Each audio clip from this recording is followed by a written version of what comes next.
Rough weekend for the Flyers, and now a few weeks into Rick Tocchet's tenure, some of the fears of his coaching style are rearing their heads. The Flyers are dead last in shots on goal per game and 26th in scoring. Sure, the goaltending has been much improved and only allowing about 26 and a half shots a game, and the defense keeping a lot of the chances to the outside are a big part of that, and that's why they're over 500 to this point. But now the question is, can Rick Tocchet unlock this team's offense on a consistent basis? It seems like building some players from the back end out has really helped. Tyson Forster, Noah Cates, Bobby Brink, they were all developed this way. So was Jamie Drysdale. And becoming a more complete player, at least conscientious in all three zones, has Trevor Zegras off to the best start of his career.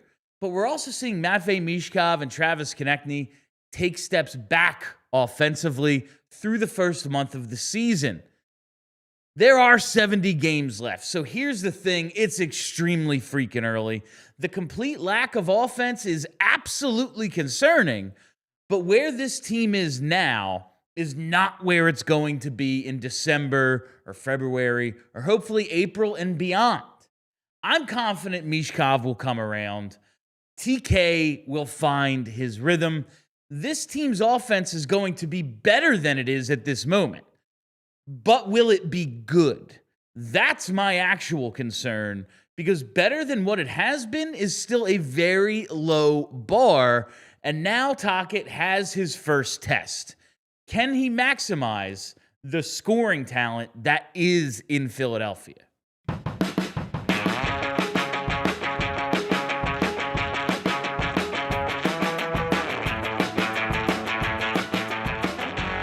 Hey, everybody, how you doing? Well, that's good. Welcome to Billadelphia, presented by our friends at Bet Parks. My name is Bill Matz. I'm your director of fun and games for the afternoon. We are live in the Xfinity Lounge, and Tyler is back. Welcome back from Disney, Tyler. What's up, my friend? How was it? Oh, it was wonderful. I mean, it's a place that has a lot of meaning to me. Growing up, going there as a kid, and getting to take my son there for the first time, it was, kind of cool getting to see it through his eyes a little bit. It was a much slower paced trip than I'm used to. A lot of stops for naps and bottles and things like that, but it was wonderful. I mean, it was a blast. My wife and I took him. My mom came with us, which was kind of like full circle moment because she's the one that took us when we were kids. That's really, really cool. It was a lot of fun. So how old is your son? He just turned 1. He just turned 1. Yep. That's what I thought. So how was it as an experience for a 1-year-old? Yeah. I went I think I went when I was 5 or 6, and then maybe again when I was in the 3rd or 4th grade. But I don't how is it for someone that young? I mean, listen, he's not going to remember it. Yeah, sure. But we certainly will. And it was a lot of character meets. It was see all the bright, flashy colors. So like any of the rides that spun or had, big, bright scenes, that was big for him. We took him to breakfast with the Winnie the Pooh characters. Oh, that's so cool. He was reaching for them, which was really cool. I mean, it was just really cool. It was a really cool dad moment that I think I'm going to cherish forever. Oh, that's awesome. I'm so glad you're able to get to do that. I'm so glad you're back to work, damn it, because you've been missing a lot. No, that's really awesome. And I haven't been to Disney in years. My wife really wants to go, and I'm like, we got to wait till we have children. I don't think we can do. See, I disagree. I have done Disney adult with just adults. It is something you can do. It's a different experience, of course, but I get where you're coming from. I just feel like, listen, I want to do it. Like, I want to drop acid and like never come back from Star Wars land, quite honestly. But really, like, I just am like, because we're going to go once we have kids, and there's so many places on Earth. But like, it does seem really cool. Like, there's a lot of stuff, and like, it's so freaking expensive, I assume, that like, I don't know. Yeah, it was that. You're missing out. It was honestly, that, or Bill wants to do what he wants to do. That, or send him to college. It's one of those two things. He'll be an entertainer or pro wrestler or something. I'm gonna create a great little athlete. That's what I'm gonna do to make sure I don't have to worry about all that. All right, Tyler is back. This is Billadelphia, brought to you by Bet Parks. Let's hit some headlines. The Eagles got an edge. That's right. Howie gets Jaelan Phillips from Miami for a third-round pick. He was the 18th overall pick in 2021. He's only got 3 sacks this year, but a lot of his underlyings are good. The win rate, all that stuff they tell you about, they don't really know what it means, but it doesn't matter. It sounds like it's pretty good. And he's being reunited, maybe most importantly, with Vic Fangio. He had 6.5 sacks, did Jaelan Phillips, under Vic Fangio in 8 games. And then he tore his Achilles, and that really sucked. It seems like he's been working his way back from that. And then last year, he's back, tears his ACL.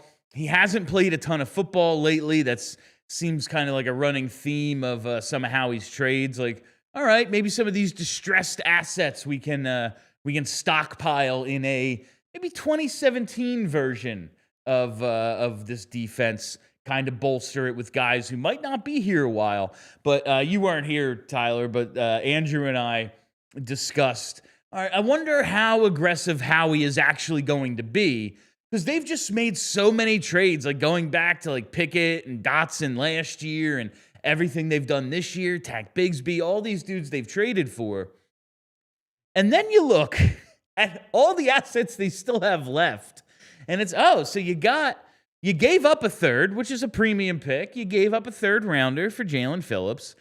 Well, he's on the last year of his deal. You see here, he's on the last year of his deal. He's on the 5th-year option. Chances are, if he leaves, you're getting a compensatory pick, and they're going to have compensatory picks coming for Milton Williams, Josh Sweat, Mekhi Becton. They have a bunch of picks for this year still. They've been able to kick some of their picks and trades down the line to future years. It really feels like Howie is very much up to the task of going for this repeat, and I'm excited. I still am living in this fantasy world where they could get Myles Garrett, but I don't think that's actually going to happen. But this has been a pretty productive trade deadline for Howie Roseman, and we still have almost 26 hours or so, 25 and a half hours till the trade deadline tomorrow. So we'll see if he's able to pull anything else off. Next headline is simply a question, Tyler. Is anyone in the NFL any good? We were talking about this a little before the show. So this was like an extremely productive bye week for the Eagles, not just in terms of Howie bringing in some bodies on defense, a couple of corners, and an edge rusher. The Lions lost at home to the Vikings. The Packers lost at home to the Panthers. The Colts lost to the Steelers, and Daniel Jones turned the ball over 5 times. Can't believe it. He's turning back into a pumpkin. Crazy to see. The Broncos are 7-2. Really good record. But they keep having to make all these dumb comebacks. They had to eke one out against the freaking Texans yesterday. Their luck has to run out at some point. The Commies got blown out, and Jaden Daniels is injured for the 3rd time this season. They're only, 3-6 after being hailed as the next big thing a year ago. The Chiefs came back down to earth. They lost to the Bills. Josh Allen has beaten the Chiefs 5 straight times in the regular season.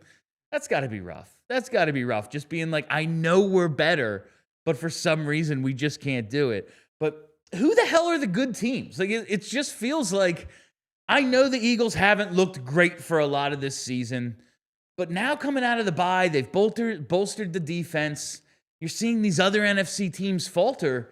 Why should I have any sort of lack of confidence that this is the best team in the NFC? Yeah, I think you should. And we've talked about it plenty, right? There are a lot of things that needed to get right, and they've started to figure those out. They've made some trades to figure those out, and I don't know how much Jair Alexander has left. I know his knees are kind of being held together with a hope and a prayer. But I do know that they've made some moves to try to get better. And I look around the NFC, as you brought up, and I think Seattle is legit. I think Sam Darnold has played very well in each of the last 2 years now, back to Minnesota as well. I think the Rams are still really, really good. I do still have some concerns about the Rams. And then you go to, Green Bay is good. I know they lost the other night. I know they lose to Carolina. Green Bay is good. They lost to the Browns. They just keep losing to bad teams. It's strange. And I think Tampa's still good. But then I go across to the AFC, New England has played very well, and you play who you play when you play them, and they've taken advantage of their easy schedule, but they're 7-2 on the strength of probably a pretty easy schedule. Buffalo is still, I think, legit. To me, that Denver team you brought up, and I know they're pulling wins out of their asses sometimes, but that's a good... They have something. It's a really good defense. They definitely have something. I don't know why it takes them to the fourth quarter to score all their points every game, but they clearly have something. I wouldn't write them off. I'm not just, they barely beat the Texans. But it is why does it take you 4 quarters? And listen, they did it to us too. It's not like they didn't beat a team that I believe to be great in the Eagles. Now that was the low point of their season, but they still have to go and win the game. Same thing with New England. If I'm gonna bash the Packers for losing to bad teams, I can't hold it against you when you do what you're supposed to do. So I guess but also I just sit there and I don't know, man, are we gonna lose to the Patriots? And that wouldn't be till the Super Bowl. I just don't see. I think the Rams and the Bucks are still probably the teams in the NFC. I'm okay, that's going to be a game. Yeah, if you ask me who would be of concern to the Eagles right now, I think in the NFC, I think my first answer would still be LA. Yeah. And then the Bucks, when they get going, have a legit team. Listen, they beat the Rams in the playoffs. They beat the Rams this year. That blocked field goal was awesome, but I don't know if you can count on doing that again. I won't say it's a fluke because they blocked 2 field goals in the game. They clearly found a competitive advantage and it took advantage. Same reason other teams are yo, throw it Keely Ringo. It's the same thing. It just happens way less. But listen, if you don't block 2 field goals, you'll lose that game. So it was tight, and I do think LA is the one team I look at and go, all right, man, they got something. But I'm just looking around this league this is... It feels good. It feels good right now. After not playing a game and watching other teams, I'm okay, sign me up. Sign me up for whatever this season is. And finally, the Sixers beat up on the Nets. They're now 5-1. And it was Kelly Oubre's turn last night. He's had a really good start to the season. He led the way with 29. Now, again, the Nets are 0-6, but beating the teams you're supposed to beat is a thing, and it drives us nuts when teams don't do it. They're winning pretty consistently. Their one loss was by 1 point to the Celtics on Friday. They had a chance at a buzzer beater. It didn't go. They're going to suck the city in, and they're going to suck me in too. I just know it. I just know at a certain point I'm going to be all right, I guess I'm on the Sixers bandwagon now. Bill, I have said way too many times this offseason, this summer, it's they have hurt me in so many ways that I don't know if I want to sign up for the hurt again. But they've looked good. And listen, I mean, beating Orlando, I think, is probably the staple win so far of the year. Orlando is primed to be a pretty good team this year. You beat Charlotte, that's a bad Charlotte team. You beat Washington, it's a bad Washington team. You needed to come back and do it. Convincing win last night against Brooklyn to win by 24. A split with Boston, who, even without Jason Tatum, I think, is still a pretty good team. It's been a fun start to the year, no doubt about it. Edgecombe's been electrifying. He took off from the foul line last night. The one thing I will say about that dude, man, he has no fear, none at all. He just wants to jam on your head and get out of the way, or you're getting dunked on. No, I am in this studio for post game last night for Flyers. And as I started off with the show, not an exciting game. And then I'm just listening to everyone, all the Sixers guys on the other side, having the time of their freaking lives. All right, I could use a little bit of that. But hey, listen, they're 5-1, and that's a really good start for the Sixers. They had that terrible year last year. I'm hoping for the people who do love the Sixers that this is a special season for them. And if it makes you feel any better, by the way, through the first 6 games of his NBA career, Ace Bailey, under 5 points per game, shooting 27% from the field. Not too shabby. Not too shabby. VJ. I think they made the right pick so far early, of course, but it feels like a lot of us, including me, I was wrong on that one. It seems like they may have got that pick right, which is a wild departure from the history of this team, basically my entire life. All right, we have a bunch of other stuff to get to. I'm going to talk about the year of the repeat on the other side, but first I got to tell you about our presenting sponsor. Whether your favorite team wins or not, there's always another way to win on the BetParx online casino app. You got to check out brand new games like Huff and More Puff and Fireblaze Sky Queen. They've got exclusives, and they have all of your favorite casino games right in the palm of your hand. You can play blackjack, you can play roulette, you can play craps, poker, baccarat, and great slots like Cash Eruption, 88 Fortunes, and Cleopatra. They have slots based on your favorite streaming shows like The Walking Dead, Breaking Bad. They've got nostalgic favorites like The Goonies. Whatever you're into, you can play all your classic casino games wherever you are. And new users now get up to $1,000 casino bonus back if you're down in the first 24 hours. All you got to do is go to betparx.com and download the app right now to enjoy all the action and excitement from the casino at your fingertips. Must be 21 and in PA, Jersey, Maryland, or Michigan for BetParx. You love to play. You play to win. You bet. BetParx. Gambling problem? Call 1-800-GAMBLER. Is anybody actually good in football this year? Well, we're still trying to figure that out, but I do know if you want to watch football and have it be the best experience you possibly can, you have to get Xfinity. No lagging, no buffering, no switching between apps. You know that if you call yourself a football fan, you have to get Xfinity. It's the ultimate sports destination where you get all of the best games and your favorite team, not teams, team, all in one place. And the way that you watch, it's next level. It is the perfect fan flex with incredible crystal clear optics, 4K enhanced sound. And you don't have to leave your couch. You get all the drinks right from your fridge, private bathroom. You can do it all from your house and not have to worry about traffic with Xfinity. And on top of that, you get real-time notifications and live stats right there on your TV. It is the best seat in the house every single time. So next game day, make sure that big fan in your life isn't a big fail by learning more at Xfinity.com. Xfinity, imagine that. All right, we're back, and it's time to do a little social studies because I can't believe it took me like a minute to realize this, and it had to be pointed out to me. But I'm just on Twitter after the World Series, and the Dodgers have now gone back-to-back. They were, of course, the first team to even get back since the Phillies in 08 and 09. Now they're the first team to repeat since the Yankees won 3 in a row. And it reminded me, the Panthers did it too. The Panthers have gone back-to-back as well. And this tweet from Eagles Nation kind of lays it out like, Panthers repeat, Dodgers repeat, Eagles? And, yeah, I feel like this could be the year of the repeat, Tyler. Like, why can't it be one of those special seasons as you see it up here on the screen? It's very, very odd that I couldn't even think of this myself. Like, I was like, that is weird that we've seen this, and it's been such a departure from dynasties over the last few years. Like, yeah, football's had the Patriots and the Chiefs kind of just winning everything, but in hockey, we just really don't have that anymore, and baseball teams don't even go 2 years in a row anymore. It's very, very rare. But here we are, back-to-back repeats, the last couple championships from 2024 and 2025. Why not us, Tyler? And it's kind of funny, too, because we always talk about, oh, man, it's so hard to win a championship. And it is. Believe me, it is very hard. But prior to these two teams, the Dodgers and the Panthers, the league with the most recent repeat was the NFL. Yeah. And in fact, we were looking at a potential three-peat with the Chiefs, this past year before the Eagles, dog walked them in the Super Bowl. Yeah. I don't know if you remember that or not. It was a good time. A nice game. But the point is, like, we always talk about how hard it is to repeat as champions, and it really is. You have to have a lot go your way, health, the right breaks, a great team, a great organization.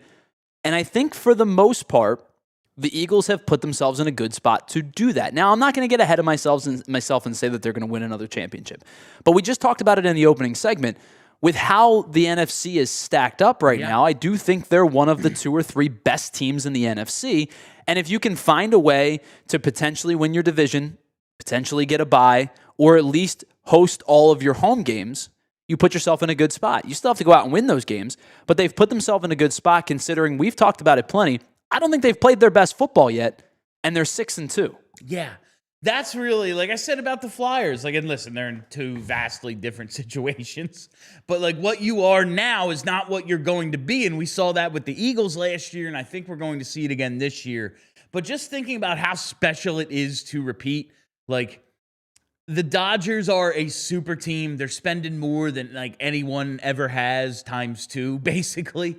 And it still took a Game 7 comeback after being down 3-2 in the series to be able to pull off this really, really special feat of going back-to-back. And that's why I'm looking at what Howie is doing leading up to this trade deadline.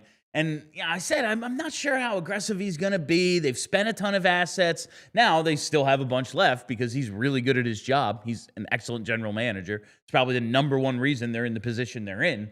But it is kind of difficult to look at this roster and go, all right, last year they were so deep and then they lost all these guys. We are going to get compensatory picks, but there's no guarantee whoever you take is as good as Josh Sweat. Josh Sweat was awesome. Like Milton Williams was really good. These are really good players.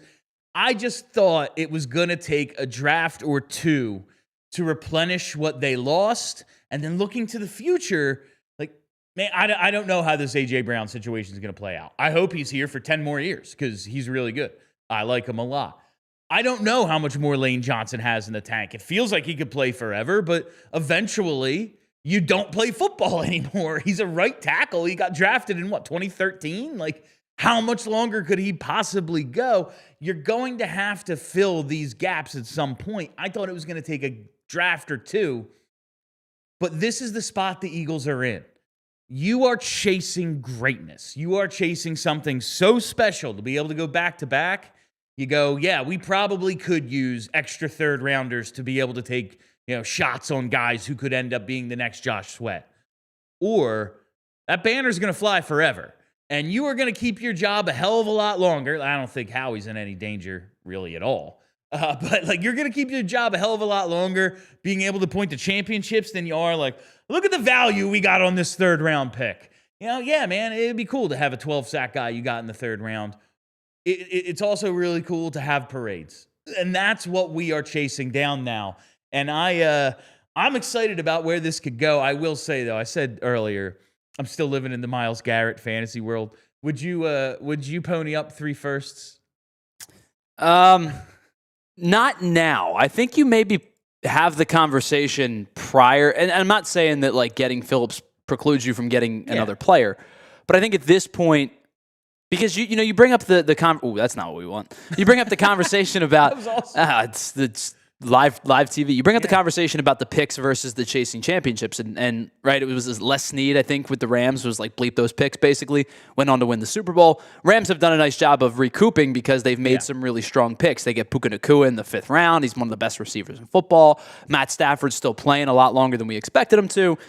But I think you have to balance these 2 things because you do realize that you are maybe a bad draft or 2 away from things kind of starting to fall apart. The Eagles have done a really nice job in the last 4 or 5 drafts of stockpiling assets. Now you have to replenish those assets. They did an okay job this year. I think they're going to have to do another. I do think that this next draft coming up is going to be a big one for them because I think that they have to not only think about how they're replacing immediacy, but also in the future, like you brought up with Lane Johnson. Obviously Jordan Mailata is young, but I do get a sense that maybe he doesn't want to play till he's 40.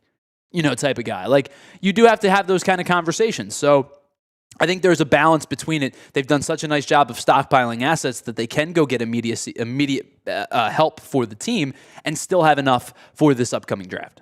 Yeah, and I see people talk. I haven't actually heard anything about Mailata hinting about early retirement or something. I don't know anything about that. I'm sure he still has a few years in him before that's a conversation. But I will say, I'm not saying immediately, but no, it's Jordan Mailata especially.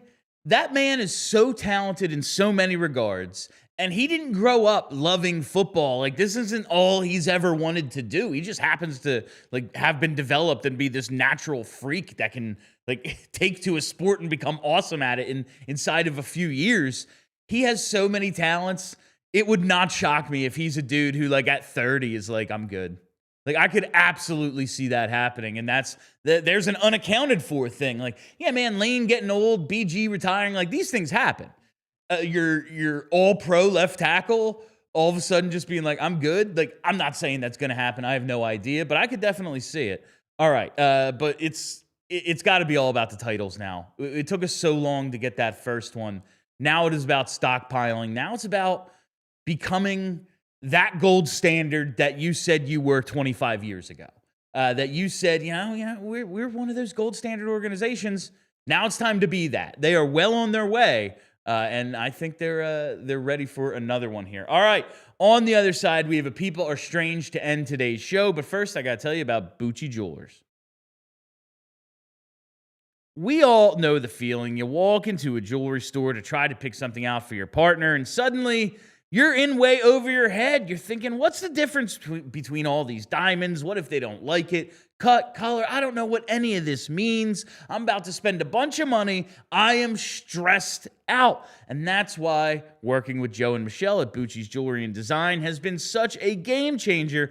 These guys make the whole process seamless. From the minute you walk in, they treat you like family. They actually listen. They help you figure out what they're going to love. And then their team designs something completely custom right there in-house. There's no pressure. There's no pushy sales vibe. Just good people who love what they do. And the end result, something you're proud to give and something they'll never forget. So next time you need that perfect piece, go see Joe and Michelle at Bucci's Jewelry and Design. 30 plus years in the game, voted Philly's #1 jeweler year after year. Over 1,000 5-star reviews speak for themselves.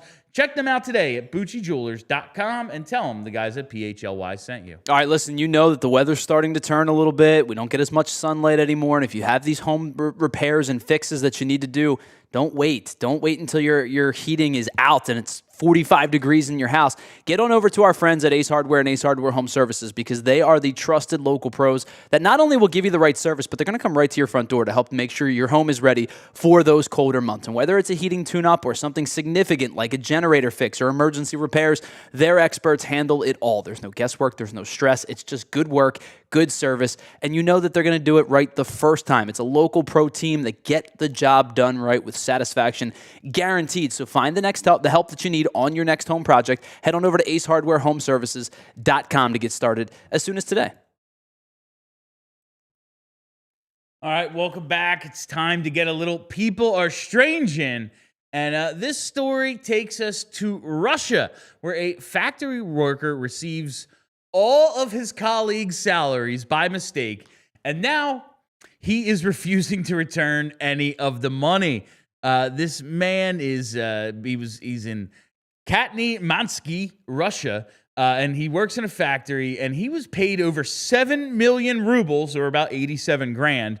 He was wired them as part of an accounting error. He received a notification on his banking app. He was expecting he was going to get like $600 in vacation pay. And next thing you know, he's got 7,112,254 rubles. And there had been rumors, I guess, that his factory was about to be sold. They had a very prosperous year. So maybe, okay, we're getting a little piece of it. No, that's not what happened at all. He got all of his coworkers' pay wired to him. And he found out if this was a billing error, like, you put in the wrong hours or something, you have to give the money back. If this is a technical error, they just did something wrong or there was a glitch in the system, it's yours. He has decided to keep the money, Tyler. How are you feeling about this? Because I love it. So I have like mixed feelings about this because I've thought about this scenario many, many times in my head. Not to the extent, though, that it impacts like my fellow coworkers. That's where I would get... I would find issue, right? Because I don't want you guys to suffer. Like if our parent company just decided to put some money in my account one day, I'm not giving it back. But if like it impacted you, right? Like it came out of your paycheck, then we got to have a conversation because I don't want you to suffer. But like if I got the, you remember in Taken when he agreed to join the team Yes, and then all of a sudden he had like $1 billion in his account? Yeah. I ain't giving it back. No, that's the company. I wonder, I guess it really depends on the company you work for. Because if you work for like Apple or Amazon or whatever, they have it. It's fine. Sorry, screw you. Lose a couple extra pennies basically to you and pay everyone what you owe them. If this is a company that's like gonna go under if they have to double up on salary for the month, or that, I suppose that is a moral dilemma.